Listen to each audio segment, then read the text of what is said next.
Buenas noches, amigos, bienvenidos a Hora 7. Vamos a conversar sobre un tema que realmente nos llama a polémica con Paul Pajuelo Aguirre. Él es bibliotecólogo, pero no solo bibliotecólogo, sino es especialista en gestión pública y es representante de los bibliotecólogos, fue presidente antes.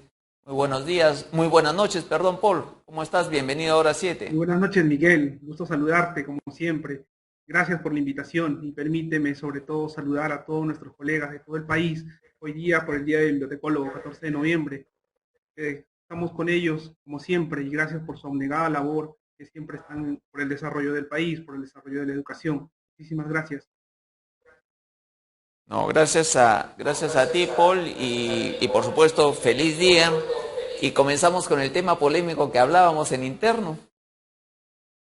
¿Todavía tienen vigencia las bibliotecas? Hoy en tiempos de internet, que todo se hace, cualquiera entra a las redes, ¿quién no tiene un celular para entrar? Yo me acuerdo en la época del colegio teníamos que ir a formar colas en la biblioteca, en la época de la universidad teníamos que hacer colas.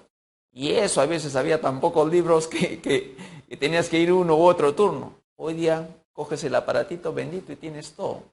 ¿Siguen siendo vigentes las bibliotecas? Sí, Miguel, al contrario, en los últimos años se ha desarrollado muchísimo más y adquiere mayor importancia y relevancia la utilización de la biblioteca. ¿En qué sentido? En que como hay una explosión de la información, hay muchísima información y alguien tiene que sistematizar esa información, tiene que organizarla, tiene que difundirla, tiene que sobre todo tratar de sistematizarla.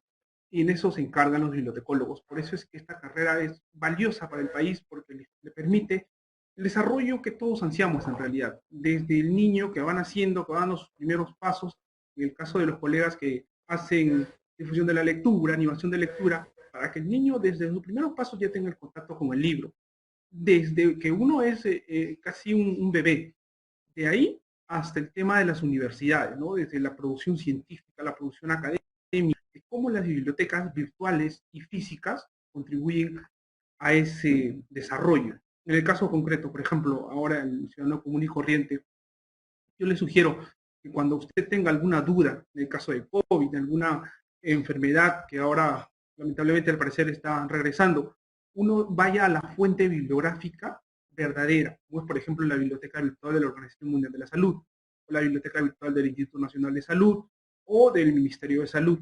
Son fuentes que ya han sido, en el caso de la información, sistematizadas, organizadas, y son fuente confiable. No recurran necesariamente al Internet, porque en Internet incluso hay hasta adrede noticias falsas, noticias que nos llevan más a la confusión y no necesariamente a lo que queremos, ¿no? Por eso es enorme la importancia de las bibliotecas, que puedan sistematizar la información de los bibliotecólogos, que son personal capacitado, profesionales del tema, que puedan realmente aportar al desarrollo del país, ¿no? Sin noticias falsas, sin fake news, sin noticias que puedan, al contrario, desvirtuar la realidad en ese aspecto, Miguel. Creo que hay un enorme potencial en ese aspecto y que todavía no lo estamos valorando en su conjunto, ¿no? Que todavía faltan muchísimos profesionales, que todavía falta una labor más ardua del Estado, que por ejemplo las bibliotecas escolares, vemos que las bibliotecas escolares son almacenes de libros, cuando deberían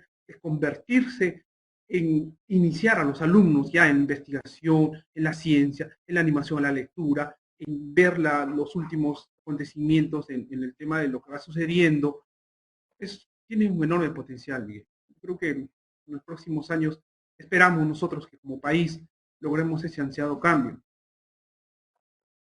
No, dos preguntas en uno. Primero, ¿cuántos bibliotecólogos tenemos en el país? ¿Y no crees que a la luz de la modernidad, de las nuevas herramientas que nos brinda esto, habría que reorientar el rol de los bibliotecólogos? Por ejemplo, yo te escucho, ¿no?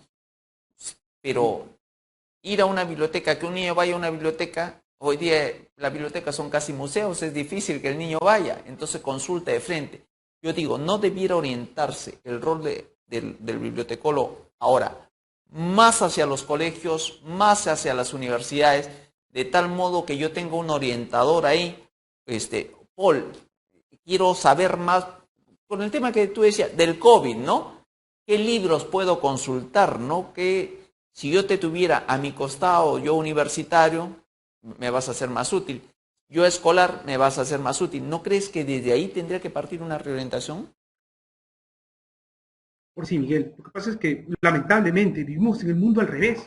Porque si tú, por ejemplo, vas a Miraflores, que es un, bueno, donde yo pienso que las personas tienen lo económicamente fácil y pueden comprarse un libro, la biblioteca municipal está allí en los parques difundiendo la lectura, en los conventos, en los colegios, la biblioteca. No es un lugar como decía, centralizado, sino va a donde está la población.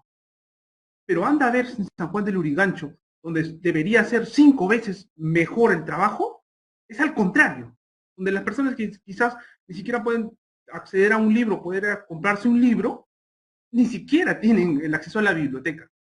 Por eso nosotros impulsamos día a día a Miguel, la verdad a mí me duele en el alma cómo podemos vivir esta situación. Es el mundo al revés. Cuando en esos distritos populosos, en los interior del país, por ejemplo, donde las personas quizás no tienen el acceso a la educación, no tienen para poder el internet que es tan necesario ahora, ni siquiera tienen biblioteca. Hay algunos esfuerzos grandes, loables en Cusco, en el Amazonas, que tratan de sobresalir mediante eso, pero es muy poco el esfuerzo.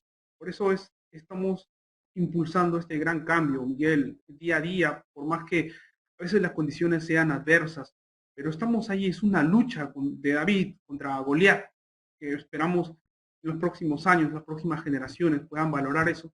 Lo digo porque justo escuchaba una entrevista a un especialista en educación hace como 4 años que daba una charla, por ejemplo, para nuestros vecinos de acá de la región, nada más, para no compararnos con otros países de otros continentes, donde ya hablaba de una metodología en educación, por ejemplo, los que aplicaron en Singapur, pero que en esta metodología era imprescindible con una biblioteca para escolar. Y aquí en el país son almacenes de libros. Y otro tema, no quiero creer que los peruanos funcionamos por el castigo. Y en esto veo al cineasta que está cumpliendo una destacada labor. ¿Por qué? Porque hay estandarizados para que uno pueda acreditarse con una carrera universitaria, tienes que cumplir ciertos requisitos. Y en esos requisitos está tener una biblioteca física y virtual. Me parece que ha funcionado bastante bien porque he visto que las universidades ahora sí tienen una biblioteca moderna, una biblioteca física que realmente fomente la investigación, que tenga un impacto directo en el desarrollo del país. Y eso, por ejemplo, antes no se veía. Quizás ahora con el castigo de la CINEACE, con la SUNEDO, el licenciamiento, la acreditación, parece que hay un gran avance. Quiero felicitar también el caso de la CINEACE. Esperemos que sigan así y que avance muchísimo más este tema. Imagínate tú, si la universidad está, el objetivo principal de la universidad es la investigación, contribuir con el desarrollo del país, y sin una biblioteca, imagínate, ¿qué investigación va a haber si no hay una biblioteca en una universidad? Entonces son temas imprescindibles de lo que estamos hablando. Por eso te comentaba ese tema transversal, desde la niñez, de la infancia, hasta los grandes investigadores, ¿no? Que producen ciencia. Ahora el caso de los médicos, por ejemplo, me comentabas que fueras médico. Ahora hay una sistematización de la evidencia, desde la evidencia que tiene mayor impacto en los métodos que emplean los médicos, hay una organización, una sistematización, y eso se le va brindando al médico, ¿no? Esas son cosas más especializadas en el caso de los temas profesionales de cada especialidad del conocimiento humano. Por eso es importante la prioridad, la importancia de las bibliotecas.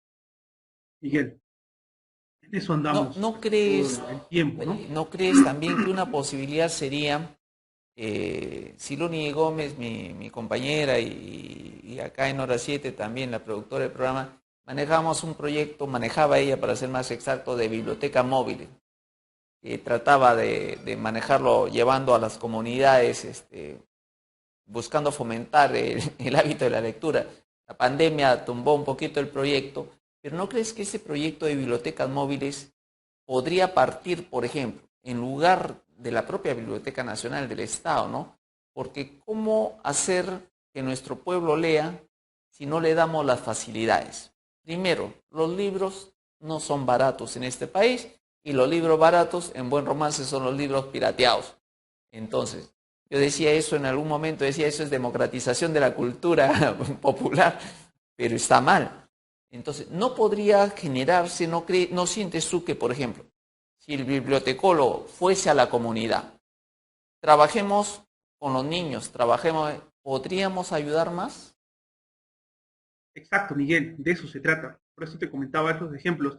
Y nosotros, la verdad es que a mí me da muchísima satisfacción personal de estar en cuerpo y alma en esta lucha. Porque, por ejemplo, me llaman los colegas de provincias y me dicen, oye, Paul, yo tengo mi presupuesto en el caso de la municipalidad, ahí en el papel tiene su presupuesto para la biblioteca. Pero ese presupuesto nunca llega, porque ese presupuesto es destinado para N cosas. Tiene que ser, como tú bien dices, promover la lectura en los parques, para los niños, en las amas de casa, promover para los universitarios que quizás algunos no tienen el dinero suficiente para entrar a academias, pues la biblioteca puede cumplir una función bastante importante en ese aspecto. Hemos conversado también con el Ministerio de Economía, viendo... Yo creo, bueno, te adelanto en una. Por lo pronto, lo primero sería empezar a leer para que nos imiten. Pero muchos padres o no paran en casa por las razones económicas, laborales, o sencillamente no le han dado importancia a ese aspecto de la vida. ¿Qué podríamos hacer para corregir eso y tener un pueblo que lea, unos niños y jóvenes que lean? Es desde el inicio, Miguel, como bien dices, uno en casa tiene que leer para que los niños lo vayan imitando. De repente, si tienen una biblioteca cerca, una biblioteca infantil, una biblioteca municipal, pueden asistir a ella o en todo caso proponer a sus autoridades, a sus alcaldes para que puedan mejorar la biblioteca y que la biblioteca sea parte del desarrollo de la persona, ¿no? Y así en los colegios. Y por ejemplo, he visto que en algunos hacen campañas de los nidos para poder tener ahí su pequeña biblioteca para los niños, y ahí el niño se va incentivando a la lectura, pero todo obviamente parte de casa, ¿no? Hacia las autoridades, es una difusión, un trabajo en conjunto en realidad, que podemos avanzar. Todo el saludo y por tu intermedio a todos los bibliotecólogos del Perú, a ver si despertamos a nuestro país y lo hacemos leer un poquito más. Muchas gracias. Muy buenas noches. Claro que sí, Felicitaciones Miguel. nuevamente. Muchas gracias, Miguel. Muchísimas gracias y saludos a todos los colegas. Tengan un lindo día bibliotecólogo, 14 de noviembre. Gran abrazo. Un abrazo. Bien. Sigue el debate en casa. Muy buenas noches. Bendiciones.